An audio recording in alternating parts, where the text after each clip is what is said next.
onction qui coulait pendant qu'on chantait tes louanges et qu'on t'adorait. Merci pour les temps d'offrande qui étaient un temps merveilleux, où nos cœurs ouverts ont donné leurs dîmes et leurs offrandes à notre Dieu, afin que son œuvre puisse être bien supportée. Seigneur, nous te bénissons pour les temps de salutation mutuelle, les temps de communion fraternelle, la chaleur qui régnait entre nous, parce que notre relation verticale n'a de valeur que si elle transforme aussi nos relations horizontales.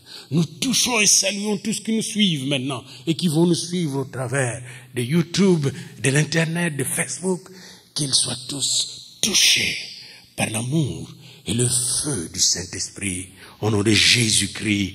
Et le peuple de Dieu dit, pendant les 3 semaines qui suivent, nous allons méditer sur les miracles de Jésus. Jésus fait des merveilles. Ça, c'est le titre de 3 semaines qui vont suivre. Jésus est merveilleux, il est admirable, il fait des merveilles. Amen. Bien-aimés dans le Seigneur, quand vous lisez dans Marc au premier verset, au premier chapitre, le verset 28, il est dit que Jésus, et nous pouvons regarder ça, premier chapitre de Marc, le verset 28, il est dit, et sa renommée s'est répandue aussitôt dans tous les lieux environnants de la Galilée. Et pourquoi sa renommée? Jésus était très renommé en Galilée. Pourquoi? Eh bien, si vous lisez avant le chapitre 20, lorsque Jésus entrait quelque part, les diables sortaient. Lorsque Jésus entrait quelque part, c'est pourquoi quand Jésus est entré dans ma vie, les diables et les démons sont sortis de ma vie. Amen. C'est ce qui se passe. Jésus fait le ménage quand il entre. Il est entré dans la synagogue. C'est pourquoi, bien aimés, faisons très attention aujourd'hui. À partir de maintenant, la grande question que vous devez vous poser, est-ce que Jésus est vraiment entré dans ma vie? Parce que souvent, si les diables continuent à nous embêter, c'est peut-être un espace qu'on n'a pas donné entièrement au Seigneur. Et il veut entrer. N'oubliez pas qu'il tient à la porte et il frappe. Puis moi, je lui ai dit qu'à la porte de Mifo, là, je ne veux pas qu'il reste frappé là. Je lui ai dit, entre, règne, viens nous parler, viens nous soigner. Alléluia. Puis n'oubliez pas, il est entré, il est ici. Allez, Jésus est ici. Je l'ai laissé entrer dans Mifo et je l'ai laissé entrer dans mon cœur. Et je l'ai laissé entrer dans mes pensées, mes paroles et mes actions et mes regards et mes attitudes. Et il règne parce qu'il est mon roi, mon Seigneur et mon maître. Alors un jour, si vous lisez dans Marc au chapitre 1, verset 21, il s'est rendu à Capernaum, puis le sabbat, il est entré dans la synagogue de Capernaum. C'est juste tout près de la mer de Galilée. Et il entre là, dans cette synagogue, il commence à prêcher. Et quand il prêchait, les gens étaient frappés. Dites aux gens, frappés. Dites à votre ami, les gens étaient frappés. Touchés. Parce que Jésus, quand il prêchait, sa doctrine frappait les gens. Ça touchait les gens. Et les gens étaient frappés de sa doctrine, car il enseignait comme ayant de l'autorité. Pas comme les scribes et les pharisiens qui disaient, selon Moïse, selon non. Jésus, lui, quand il parlait selon le Saint-Esprit. Amen. Et là, dans cette synagogue, il y avait un homme qui avait un esprit impur et qui était là peut-être depuis longtemps. Il venait dans la synagogue.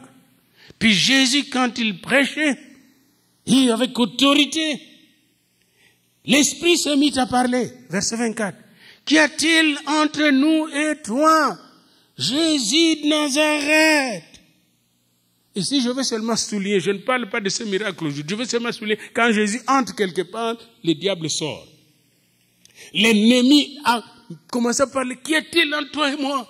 Parce qu'il savait que le chef de la maison était entré. Lui était un usurpateur, c'est même pas un locataire.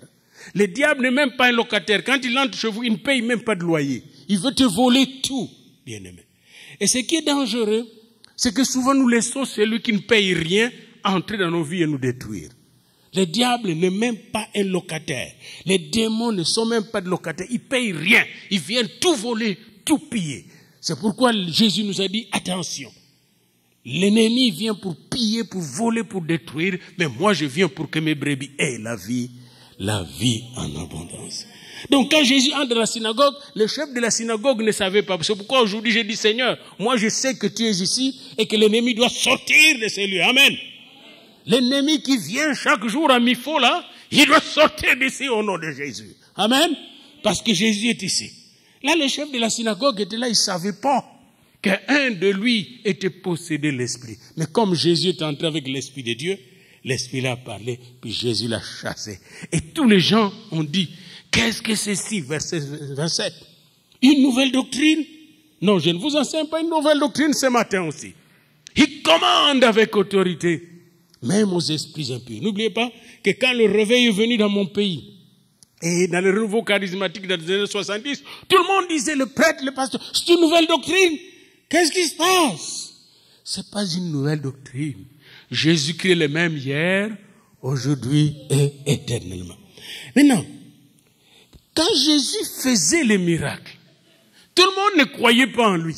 Mais tout le monde était étonné. Amen. Tout le monde était surpris. Et tout le monde était touché. Même les méchants disaient, qu'est-ce qui se passe? C'est-à-dire, les miracles ne vont pas nécessairement conduire tout le monde à croire en Jésus. Mais les miracles vont faire la renommée de Jésus. Les miracles vont faire la réputation de Jésus. Les miracles vont amener les gens à reconnaître qu'il y a quelque chose de différent quand Jésus est là. Amen. Bien-aimés dans le Seigneur. Et j'aimerais insister sur un fait, que quand Jésus faisait ce miracle, eh bien, il démontrait qui il est. Les miracles font partie de sa nature. Jésus est celui qui a créé tout. Il est le Fils de Dieu béni éternellement. C'est pourquoi il est capable de faire des choses extraordinaires. Un miracle, c'est quelque chose d'extraordinaire. Quelque chose qui nous dépasse. Quelque chose même qui va épater les savants qui maîtrisent les lois de la nature. Un miracle, c'est quelque chose qui vient de Dieu lui-même. Amen. C'est quelque chose qui vient de Dieu lui-même. Alors quand Jésus le faisait, il le faisait pour démontrer sa puissance et en même temps manifester la présence de Dieu, intense de Dieu dans ce monde. J'aimerais parcourir avec vous pendant cette période 44 événements que j'appelle de miracles de Jésus. Dans certains événements, nous verrons des cascades de miracles. Et à travers ces 44 événements que nous allons voir, la première série d'événements que nous allons introduire aujourd'hui, nous allons le présenter pour démontrer que Jésus est le Dieu Tout-Puissant. Nous disons dans l'Ancien Testament, El Shaddai. La deuxième série que je donnerai le dimanche prochain sera pour démontrer que Jésus a un pouvoir illimité partout, en tout lieu et en tout temps. La troisième série d'événements que je montrerai sera pour montrer et démontrer que Jésus est le Seigneur des Seigneurs, le Roi des Rois, le Maître de tout. La troisième série que nous vous présentons sera pour montrer que Jésus crée, recrée, régénère. Je voulais démontrer comment Jésus, on enlève, Pierre coupe l'oreille du serviteur, du souverain sacrificateur, Jésus recrée. Jésus peut recréer ce qui est démoli, ruiné dans notre vie. Savez-vous que même votre cœur a été recréé quand Jésus est entré dans votre vie. Amen. Et enfin, la dernière série que je vous montrerai va nous démontrer que Jésus est omniscient, omniprésent. Vous allez voir Jésus, voyez Pierre avant de le voir comme ça. Il a vu Nathanaël avant de le rencontrer physiquement. Jésus te voit là où il est. Comme aujourd'hui, il a vu que j'avais soif de lui, puis il a envoyé sa servante juste pour dire, le Saint-Esprit m'a envoyé prier pour vous. Et son onction était à ma disposition. Amen. Maintenant, j'aimerais avec vous commencer la série avec un miracle important. Le tout premier miracle de Jésus sur la terre qui se trouve dans Jean 2. Dans Jean 2, et ça, c'est un miracle que j'aimerais voir se produire dans nos vies, surtout dans la vie de nos jeunes. Le premier miracle de Jésus. Bien-aimés,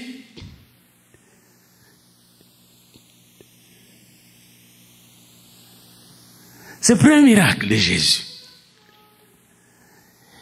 Jésus n'avait pas encore commencé son ministère. Il commençait à recruter les disciples dans Jean 1. Puis dans Jean 2, il s'est retrouvé à Cana, une petite ville qui existe encore. Quand vous allez de Nazareth vers la Galilée, vers Capernaum, nous sommes passés par là. Il y a là où il a fait ce miracle, il y a maintenant une église orthodoxe là. Et Jésus s'est retrouvé dans ce village. Il était invité avec sa mère pour une fête de mariage. Et pendant cette fête de mariage, les gens ne savaient pas qu'il y avait un problème qui s'était produit la nuit. Il venait de manquer du vin. Et pour les Juifs, c'est très important. Les Juifs ne font aucune fête. Même la fête de Shabbat, le soir, ils doivent prendre du vin. Et là, le vin venait de manquer. Et alors quand sa mère avait constaté cela, on est venu dire à sa mère, il manque du vin ici. Peut-être qu'on est venu lui demander pour aller pour envoyer des gens aller acheter vers Nazareth ou d'autres villes, vers Capernaum, le vin. Mais regardez ce que la Vierge Marie a fait. Et ce que je vous demande de faire quand vous expérimentez des manques dans votre vie, dans votre maison. Regardez ce que Marie a fait. Le vin ayant manqué, verset 3, Jean 2, la mère de Jésus lui dit, ils n'ont plus de vin. La mère de Jésus s'adressa à Jésus. Si vous voulez des miracles, adressez-vous à qui? À Jésus. La mère de Jésus n'a pas osé trouver la solution, chercher la solution. Les miracles ne viennent que quand nous allons vers Jésus. Parce que c'est Jésus qui fait les miracles. La mère de Jésus s'approcha de lui et lui dit, ils n'ont plus de vin. Oh, beaucoup de gens aujourd'hui peut-être prient la Vierge Marie. Mais je vous assure, si c'est la Vierge Marie que vous priez, elle va vous dire, allez chez Jésus. Elle va vous envoyer chez Jésus.